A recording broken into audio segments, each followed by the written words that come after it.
Hello? Okay, can you hear me? No?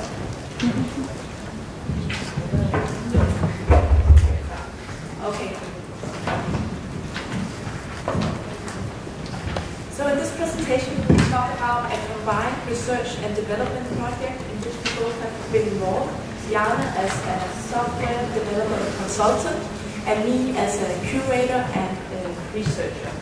And the project is about interplay between real-time internet and live television in cross-media productions. And I will talk about why it would have been practically impossible to conduct this kind of research, basing it on existing archives. And Jana will present the specific tool that we developed as one solution to some of these problems.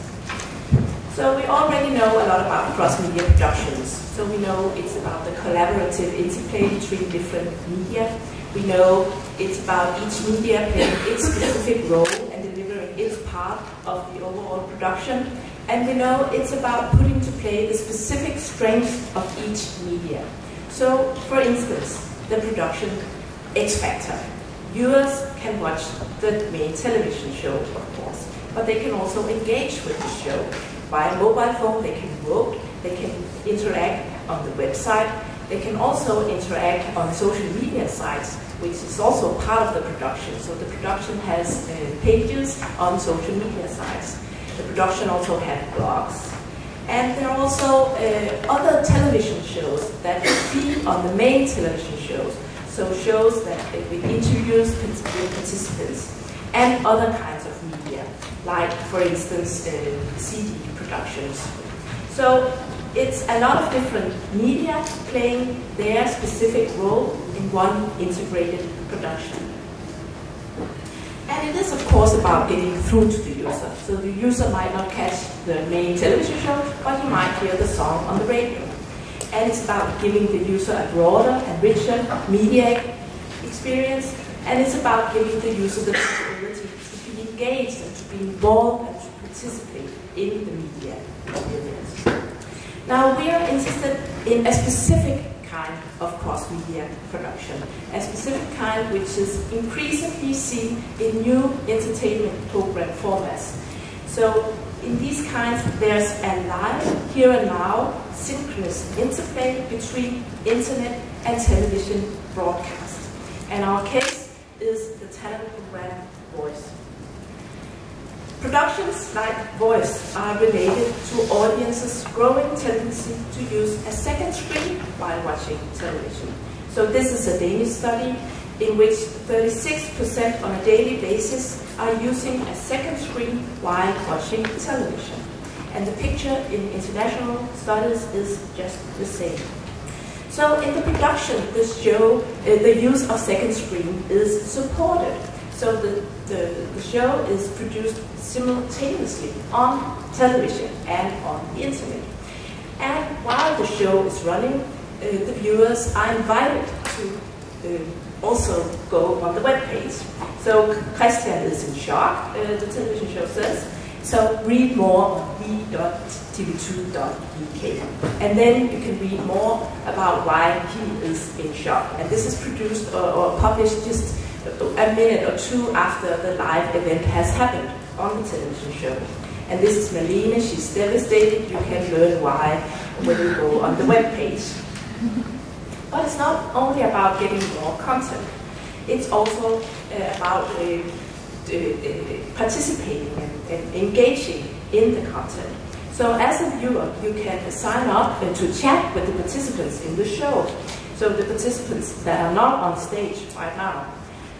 So you sign up, and then other viewers can vote for you to be the one to chat with the participants in the show who are not on stage right now. And finally, you can also get your question on television. So while the show is running, you are able to, as a viewer, to produce a question, and then a co-host in the show will ask some of these questions to the participants behind the stage. So it's all integrated. So actually what you have are 5 streams running in parallel, in synchronous time. So you have the television show first, then you have the Facebook Live video chat running. You also have a Facebook wall running. I didn't show you that, but it's there.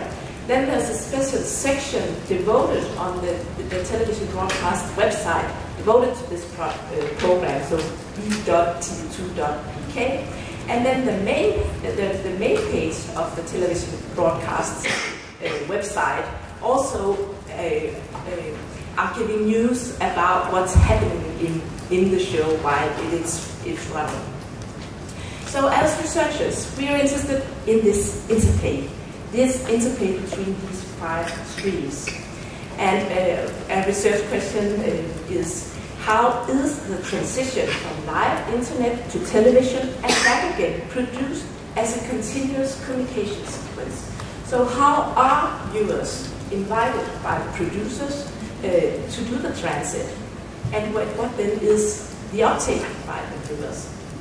And how is this communication sequence transformed in the transit and adapted to the 2 different media's affordances? So you have got the internet, you got the television, but it's one conversation, you might say. So basically, how can we conceptualize this particular form of cross-media communication? So as a researcher, you go to the archives, and in Denmark, we're very lucky, we have wonderful archives, and we have the Danish Television Archive, which contains all the Danish television. And we also have the Danish Internet Archive, which also contains the whole Danish part of the internet. But when you want to study the synchronous interplay between these sources, you meet some challenges, because these sources have been collected separately and more important, differently. So for instance, the web archive, we do the four-year crawl of the Danish internet. So when you, as a researcher, go to the Internet Archive, you can be sure that the website is there, but you cannot be sure that it's from that specific date and that specific time when the television show was on. Now we could set the crawlers to crawl a specific date and specific time, but then you wouldn't catch the minute-by-minute development on the website, and you wouldn't catch the micro-activity on the Facebook page. So while the show is running on television, there's a new comment every 20 seconds on the Facebook page. So you would have to set the crawlers to maybe crawl every minute or something like that. And then you would have 400 versions that you should cope with as a researcher. But our main problem, or our main challenge, is in fact that we cannot catch streamed content. So this is the Facebook live video chat in the archive. It's not there because we cannot catch it. So we thought, how can we catch this kind of streamed content and micro-developments and development over time? And we immediately saw filming. Filming is a good idea. Filming is not unknown to archives. You all don't know that. But we wanted to build a tool which could be programmed and scheduled to go to a specific URL at a specific time, and then some additional features that Bjarne will talk about. And before I give the word to you, Bjarne, I'll just talk about my own challenges, because in parallel with the development process, I myself as a researcher tried to do this just as a backup plan if we wouldn't so because if I didn't do that, the data would just be gone. So I did my own, I tried to do it, and I'm not a technician or anything. My first challenge, well, I had downloaded some programs, but I didn't know how to work them properly, and I couldn't figure it out, and I ended up recording with a handheld mobile phone camera, because the data was running. I had to catch them. Then the following week, I did have the program ready, and I had practiced on how to use it and everything. And then I left the recording while it was running. And when I came back, the screensaver had started. So part of the recording was simply just the screensaver running.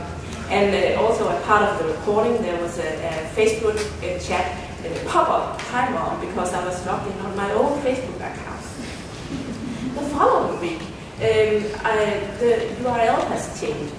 So I was on the URL from last week, and it wasn't put down. It was still active, but nothing happened. And I waited, and then just well into the show, I figured out that the URL was somewhere else. So not a good recording either. The following week, my free trial had run out. So my recording was just marked with this unreleased version of Snaps Pro. And then the next week I was on holiday with my family in Greece in a hotel. I had all the equipment, but internet bandwidth was not with me that day, so it wasn't functioning properly. But then at the final show, with the finalists and all, I did manage actually to pull out the household's computers and install the right programs and everything, and I did manage to record the 5 streams. So it can be done. So now I have 5 films, and I'm able to splice them, to put them in and align them and play them in synchronous time. So it can be done for the researcher, but it's not without risks, I might say. And this is just my checklist of what I had to do. So I had to disable pop-ups, I had to disable screensaver, I had to disable sleep mode for the screen and for the computer, and of course to remember to do both the battery and the power supply, because I didn't have enough power supplies for the 5 computers. And I had to set the screen size, and I had to enable and reload every add-on, because the Facebook wall page does not reload itself. So I had to install this add-on, and I had to set time in seconds and make sure they were visible on the film, because if I didn't have that, I couldn't align them. And I had to note down the differences, because time in seconds is not the same, even though it should be the same, but it isn't on 5 different computers. And I also set the sound, of course.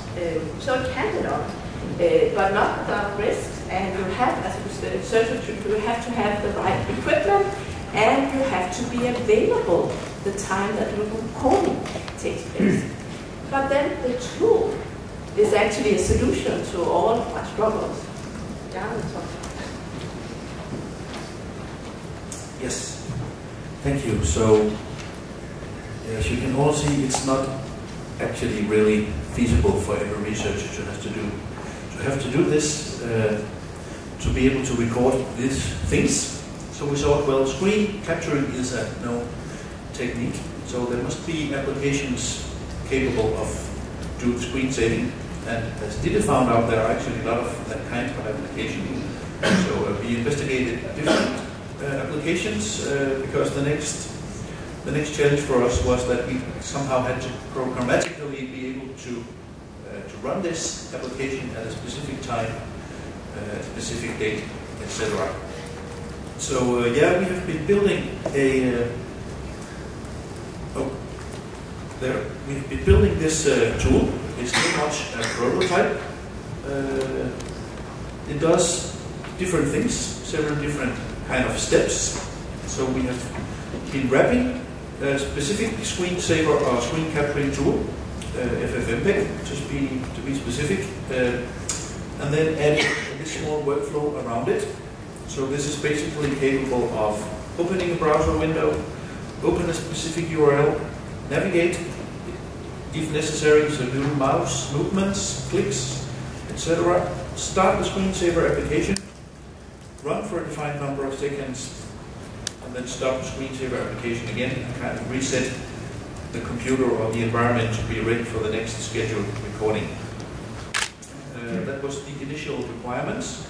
During the process, we had to invent a couple of other things, mainly the automatic reload of the browser window on a defined regular basis, and record the real clock time as part of the video, because that was a requirement from Ditte to be able to do this. Even with this kind of automated approach, we had also initial challenges, just as Ditte. So for the first scheduled recording, actually the browser crashed after a few minutes. So we had expected 2 hours of video, but only had like 3 minutes. Next Saturday, and the challenge with this was that they only did all this live thing every Saturday at 20 a.m. p.m. Sorry. So we had to next Saturday to actually test whether it worked on that specific case. So the next Saturday we were also hit by the pop-up thing. This time it was from our Linux system. I have upgrades available, so that was all over the screen. You could actually hear the sound in the background, but the update box was not that interesting. And then we had some initial, after we got all that fixed, we had actually some problems with the stopping mechanism. So suddenly we had an 8-hour video. That was better, definitely, than the 3-minute video. So to put all this together, there's for this application a simple web interface, which is planned for DDET to use to define these kind of recording schedules. And there are simple commands. Currently, it's actually a text-based interface. So DDET can say, new job, enter simple commands. There's an open command, there's a click command, there's a type command, repeat command, and a stop command. That's basically it. And the schedule is defined kind of outside the job. So the technical side of it, actually standard components just put together, you could say. So we ended up on a Debian Linux just because this was apparently where we could disable as much automatic updates mechanisms as possible. FFmpeg, very well known application.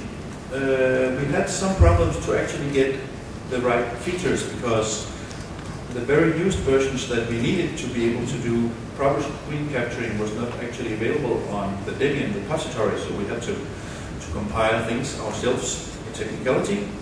Simple web server, and basically the whole wrapping thing is a Java application. And we actually plan to release this in some kind of open source in 1 to 2 months. We'll wrap it up so it's actually usable, hopefully. Although we plan to release it, I should state again, this is still kind of a prototype, but it should be workable for other people if you want to try it out. And just to wrap up a bit, so cross-media productions are typically not archived as cross-media productions. And that means not all sources are kept. And sources are kept in different points in time. And sources are kept in different formats. And sources are not linked. So you cannot look in the television archive, the metadata, and the metadata does not state that there's a website which belongs to this to this television program. And the consequences for the researchers are that cross-media productions are very hard to discover. So if you would go back in time as a researcher to look for cross-media productions, you could not locate them if you did not know them beforehand. And the interplay between sources is very hard to restore. You will not get the full picture. And restrictions may apply to all the elements in the production. So when you got the Internet Archive in Denmark, we have very hard restrictions with the Internet Archive. We also have restrictions with our television archive, but not as restricted, so students can use it, for instance. But when you got a cross-media production, the hardest restrictions apply to the whole production. And the tool, well, this is the final slide. It allows automatic capturing. It is well suited to capture pre-planned stream content, and it's well suited to capture frequently updated content. So the tool was not developed to capture cross-media content. It was developed to capture this kind of content, which can be found in cross-media productions, but can also be found anywhere else. And finally, it's not a replacement for existing collection methods. So we know of course, that filming is not an ultimate solution. It has its problems too, as data, but it is a supplement and will be used at the Danish Net Archive in the future, and hopefully for other researchers and other archives.